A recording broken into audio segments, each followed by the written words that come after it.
Hi అండి, welcome to Jaya's one kitchen Telugu.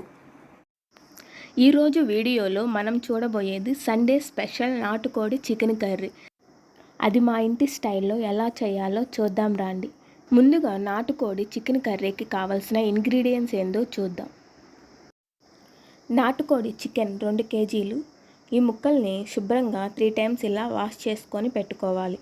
Onions 1 పెద్దది, టమోటాలు 2 పెద్దవి, అల్లం వెల్లుల్లి పేస్ట్ 2 పచ్చిమిర్చి, కరివేపాకు, పుదీనా, కల్లుప్పు.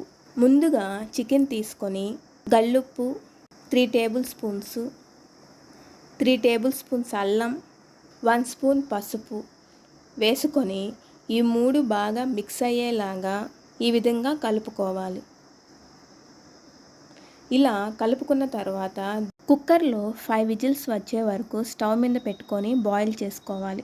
కుక్కర్ 5 విజిల్స్ వచ్చే లోపల మనం గ్రేవీకి కావాల్సిన మసాలాని ప్రిపేర్ చేసుకున్నాం. గ్రేవీకి కావాల్సిన మసాలా ఇంగ్రీడియంట్స్: మిరియాలు 1 స్పూను, లవంగాలు 4, పట్ట, ధనియాల పొడి 2 స్పూన్స్, వెల్లుల్లి రెబ్బలు 3, టమోటా 1, ఆనియన్ హాఫ్ డబ్బా. ఇంతకుముందు చూపించినవన్నీ మిక్సీ గిన్నెలో యాడ్ చేసుకొని పచ్చిమిర్చి ఈ విధంగా పేస్ట్ లాగా తయారు చేసుకోవాలి. కుక్కర్ 5 విజిల్స్ వేసిన తర్వాత చికెన్ ఈ విధంగా బాయిల్ అవుతుంది. తర్వాత స్టవ్ వెలిగించి స్టవ్ మీద కడాయి పెట్టుకొని దీనిలో 4 టేబుల్ స్పూన్ ఆయిల్ యాడ్ చేసుకోవాలి. ఆయిల్ హీటెక్కిన తర్వాత దీనిలో ఆవాలు, ముందు కట్ చేసి పెట్టుకున్న ఆనియన్ వేసుకొని కాసేపు మగ్గించుకోవాలి. తరువాత కరివేపాకు కూడా వేసుకోవాలి. తరువాత ఇంతకుముందు కట్ చేసి పెట్టుకున్న టమోటాలను కూడా వేసుకొని కాసేపు మగ్గించుకోవాలి. ఇప్పుడు దీనిలో 1 స్పూన్ అల్లం వెల్లుల్లి పేస్ట్ కూడా వేసుకోవాలి. ఇప్పుడు కల్లుప్పును కూడా కొద్దిగా యాడ్ చేసుకోవాలి, ఎందుకంటే మనం ఆల్రెడీ చికెన్లో వేసుకున్నాం కాబట్టి. ఇవన్నీ ఒక 2 మినిట్స్ ఇలా మగ్గించుకున్న తర్వాత దీనిలో ఇంతకుముందు ప్రిపేర్ చేసి పెట్టుకున్న గ్రేవీ కోసం ఆ పేస్ట్ను కూడా దీంట్లో యాడ్ చేసుకోవాలి. ఈ పేస్ట్ వేసుకున్న తర్వాత దీన్ని 3 to 4 మినిట్స్ ఇలా బాయిల్ చేసుకోవాలి.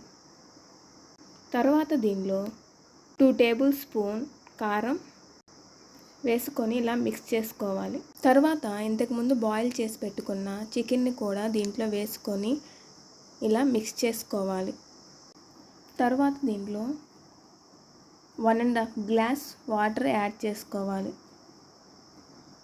ఎందుకంటే మరీ చిక్కగా ఉంటే బాగుండదు కనుక కొంచెం పులుసులాగా చేసుకోవాలి. ఇలా వాటర్ యాడ్ చేసిన తర్వాత దీన్ని 10 to 15 మినిట్స్ మూత పెట్టి ఉడికించుకోవాలి. తర్వాత ఒకసారి మూత తీసి ఇంతకుముందు కట్ చేసి పెట్టుకున్న కొత్తిమీరను కూడా దీంట్లో యాడ్ చేసుకోవాలి. చూసారా, పులుసు కొంచెం దగ్గర పడింది. ఈ కొత్తిమీర వేసిన తర్వాత 5 మినిట్స్ మూత పెట్టుకొని మగ్గించుకోవాలి. అంతేనండి, ఎంతో టేస్టీగా ఉండే నాటుకోడి చికెన్ కర్రీ రెడీ అయిపోతుంది. ఇలా ప్రిపేర్ చేసుకున్న చికెన్ కర్రీని మార్నింగ్ దోశల్లోకి కానీ, వడల్లోకి కానీ, రైస్లోకి కానీ వేసుకొని తింటే ఎంతో టేస్టీగా ఉంటుంది. మీరు కూడా ఒకసారి ట్రై చేయండి.